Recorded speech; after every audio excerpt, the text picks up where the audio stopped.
शायद खुश होना भूल गया। डैन मूसा का जो मुस्तफा है वो हमारी इस नई कंपनी को दुनिया की बेताज बादशाह बनाने की सलाहियत रखता है।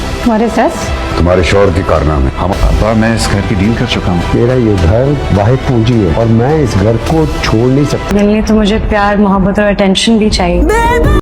नाज़रीन, ड्रामा सीरियल कभी मैं कभी तुम के आने वाली एपिसोड्स पे आप देखेंगे कि मुस्तफा बहुत जल्दी अमीर होने वाला है, क्योंकि मुस्तफा को किसी जवारी ने पहचान लिया है कि वो एक बहुत बड़ा हीरा है। मुस्तफा जिस कंपनी में जॉब करता है उस कंपनी का मालिक अपने डैड को बताते हुए कहेगा कि डैड, आप सोच भी नहीं सकते कि मुस्तफा हमारी कंपनी को कहां से कहां ले जा सकता है। मुस्तफा वो जीनियस टैलेंटेड बंदा है जो हमारी कंपनी को दुनिया का बेताज बादशाह बना सकता है। तो आप देखेंगे कि मुस्तफा शजीना का बहुत ज्यादा ख्याल रखेगा, वो उसकी बहुत केयर करेगा, उसके खाने पीने का, उसके उठने बैठने का, सोने का, हर चीज का बहुत ख्याल रखेगा।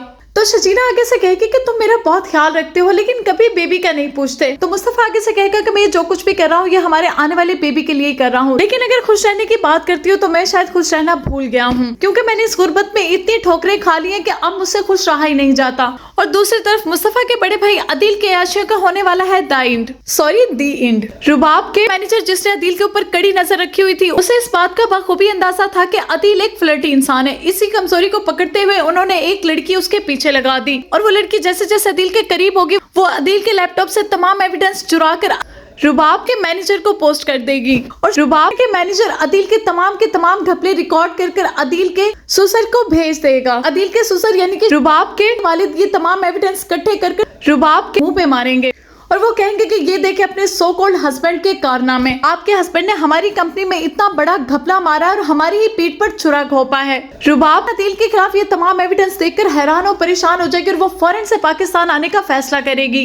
और अदील जो कि अपनी अयाशियों में इतना गुम हो चुका है कि उसे यही नहीं पता कि उसके साथ मजीद क्या होने वाला है। अदील अपने वालिद के घर की डील कर अपने अब्बा से कहेंगे कि अब्बा जान, मैं इस घर को बेच रहा हूँ क्योंकि अब आप दोनों को यहाँ पर रहने की कोई जरूरत नहीं है, आप दोनों मेरे साथ मेरे बंगले में जाकर रहेंगे। अदील की तो वो बात हो गई कि धोबी का कुत्ता ना घर का रहा ना घाट का। इधर से अदील अपना घर बेच देगा और दूसरी तरफ जब वो अपने बंगले में जाकर रहेगा, जैसे ही शजीना वापस आएगी तो वो अदील के समेत उसके पेरेंट्स को भी धक्के मारकर घर से बाहर निकाल देगी। लेकिन अदील के वालिद अदील की बात सुनकर परेशान हो जाएंगे और वो कहेंगे कि ये घर मेरी आखिरी जमा पूंजी और मैं इस घर को बेचना नहीं चाहता और ना ही मैं इस घर से कहीं भी जाना चाहता हूँ। पर वो अपने बेटे की ख्वाहिश के आगे मजबूर हो जाएंगे। और दूसरी तरफ मुस्तफा हर वक्त काम में बिजी रहता है क्योंकि वो तरक्की करना चाहता है, वो पैसे कमाना चाहता है, क्योंकि मुस्तफा इस बात को समझ चुका है कि पैसा इंसान की इज्जत करने के लिए कितना ज्यादा जरूरी है।